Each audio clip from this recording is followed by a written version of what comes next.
po ba akong bumoto? Ilang taong ka na ba? Basta ikaw ay 18 taong gulang na, syempre dapat ay Filipino at residente ng BARM. Pwede kang bumoto. Pero 16 ka pa lang anak.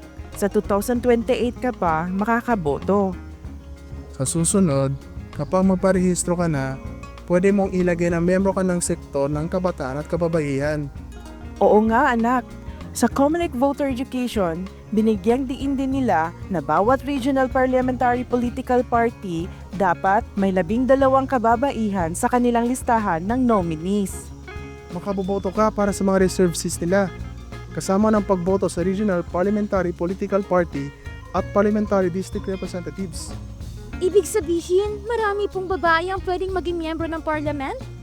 Tama anak. Dahil dito, makasiguro tayo na mas maraming perspektiba ang maririnig sa pamamahala, lalo na sa mga isyong may direktang makakaapekto sa kababaihan.